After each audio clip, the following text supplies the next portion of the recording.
श्री सद्गुरु देवाय नमः। भाइयों बहनों, भगवान अपने भक्तों का बड़ा ख्याल रखते हैं। ये बात एकदम सत्य है। आज आपको बांके बिहारी लाल की एक सत्य घटना लेकर आया हूँ कि कैसे उन्होंने अपने भक्त के लिए खाना और गर्म कपड़े भेजे। अब स्वयं आए। जी हाँ, सत्य घटना आपको बताने जा रहा हूँ। इस घटना को पूरा जानने के लिए इस वीडियो को आखिर तक अवश्य देखें। लेकिन उससे पहले जिन लोगों ने गोकुल भवन अयोध्या यूट्यूब चैनल को अभी तक सब्सक्राइब नहीं किया है, उनसे निवेदन है कि इस चैनल को सब्सक्राइब कर दें और बेल आइकन अवश्य दबा दें, जिससे नए वीडियो के नोटिफिकेशन समय समय पर मिलते रहें। बहुत समय पहले की बात है, जब स्वामी हरदास जी महाराज सबको बिहारी जी की कृपा के पात्र बनाते थे। वहीं किसी जगह पर एक आयुर्वेदिक संस्थान में एक वैद्य जी थे। बहुत ऊंचे पहुंचे हुए वैद्य, बहुत ज्ञानी भी थे, अनुभवी थे। वो जिसको भी दवा देते थे उसका रोग जड़ से खत्म हो जाता था। धीरे धीरे सेवा करते करते एक समय वो भी आया जब वो रिटायर हो गए। जब वो रिटायर हुए तो बहुत खुश हुए और घर आके अपनी पत्नी से बोले, आज तक मैं संसार में रहा, अपने सब कर्तव्य गृहस्थी के अच्छे से चलाए। आज मैं रिटायर हो गया हूँ, अपने काम से भी और गृहस्थी से भी। बच्चों की सबकी शादी कर दी है, उन्हें जीवन में उनके पैरों पर खड़ा कर दिया है। अब मैं केवल ठाकुर जी के चरणों में रहना चाहता हूँ। इसलिए जीवन का जितना भी समय बचा है वो मैं श्री धाम वृंदावन में जाके रहूंगा। अब तुम मेरे साथ चलोगी या अपना जीवन बच्चों के साथ गुजारोगी, ये तुम पर निर्भर करता है।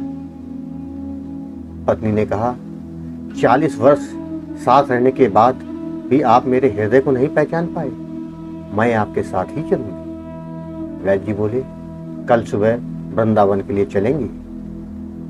अगले दिन दोनों वृंदावन जाने के लिए तैयार हो गए।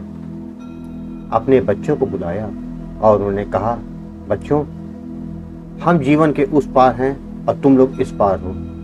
आज से तुम्हारे लिए हम मर गए और हमारे लिए तुम। तुमसे तो हमारा सिर्फ इस शरीर का नाता है, असली साथी तो सबके श्री हरि ही हैं। बच्चों ने समझाने और रोकने का बहुत प्रयास किया। उन्होंने कहा कि अभी आप 2-4 साल रुक जाएं, उसके बाद चले जाएं। अपने दादा दादी होने का सुख तो ले लें, छोटे नाती पोतों को साथ खेल लें, उनको गोद में खिला लें, फिर चले जाना। पर अब वो दोनों नहीं माने और श्री धाम वृंदावन की ओर प्रस्थान कर गए। बच्चों ने भी हार कर दुखी मन से विदाई दे दी। बच्चे संपन्न थे। उन्होंने कहा, आपके लिए वृंदावन में घर ले देते हैं, खर्च के लिए पैसे ले आओ। पर वैद्य जी का पद को पता था, अगर साथ कुछ भी लेकर गए तो फिर वृंदावन के नहीं हो पाएंगे, यही इन्हीं के आश्रित रह जाएंगे। एक बार सुख सुविधा मिलती है, फिर मन भी कलयुग में ही बसा रहता है। एक बार पैसे ले लो, फिर बार बार हर महीने लगेगा पैसे आ जाएं। जब जीवन में ऐश्वर्य आए तो भक्ति कहाँ आती है। इसलिए वैद्य जी ने कुछ नहीं लिया। उनका मन सिर्फ बिहारी जी के श्री चरणों का आश्रय चाहता था।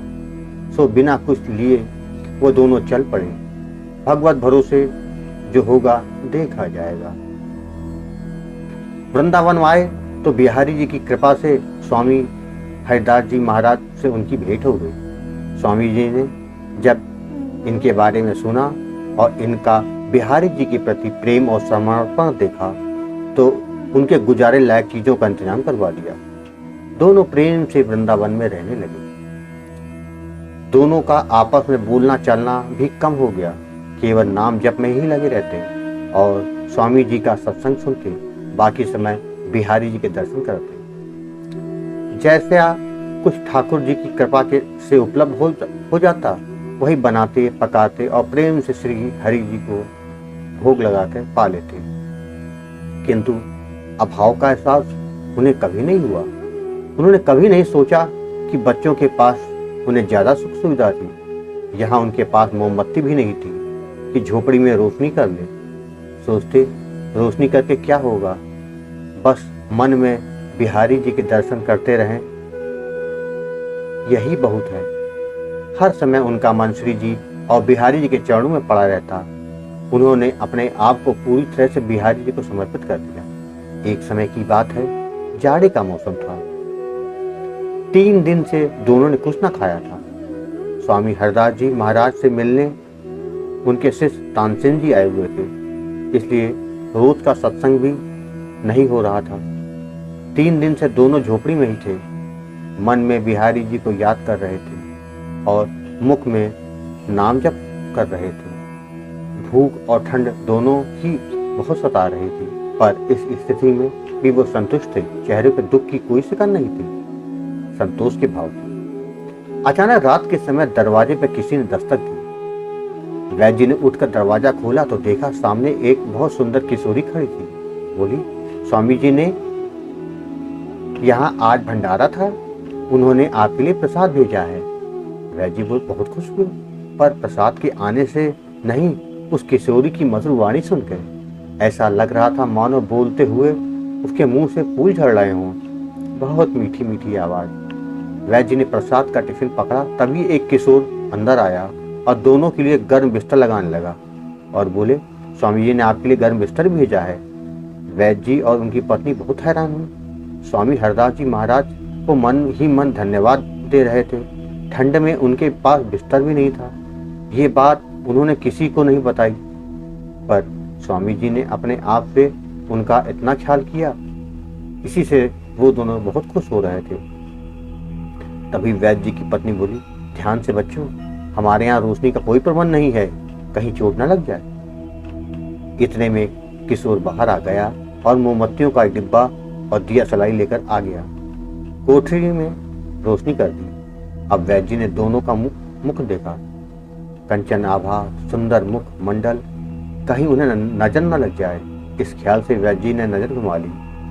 वैद्य जी की पत्नी ने पूछा, क्या तुम स्वामी जी के शिष्य हो?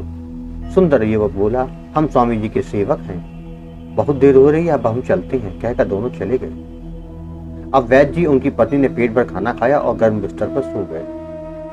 प्रातःकाल स्वामी जी का टिफिन वापस करने जब वो लोग पहुंचे तो उन्होंने कहा, टिफिन तो हमारा है, पर यहाँ कल कोई भंडारा नहीं था और ना ही उन्होंने कोई प्रसाद या अन्य सामान भिजवाया। यह सुनकर दोनों सन्न रह गए। वे समझ गए ये सब बांके बिहारी जी की कृपा है। दोनों को बहुत दुख हो रहा था, क्योंकि बिहारी जी महाराज अब करुणामयी राधा रानी को उनके कष्ट दूर करने के लिए स्वयं आना पड़ा। एक तरफ दोनों दुखी थे कि प्रभु को परेशान किया, दूसरी तरफ अपने भाग की प्रशंसा कर रहे थे कि वो बिहारी जी और राधा रानी के कृपा पात्र बने। उस समय स्वामी जी और जितने अन्य वहां थे बहुत खुश थे। बिहारी जी की कृपा पर सबने जोर जोर से हरि नाम संकीर्तन शुरू कर दिया। भाई बहनों, आपको ये सत्य घटना कैसी लगी कमेंट बॉक्स में जरूर बताइएगा। अगर अच्छी लगी हो तो शेयर करना ना भूलिएगा। धन्यवाद।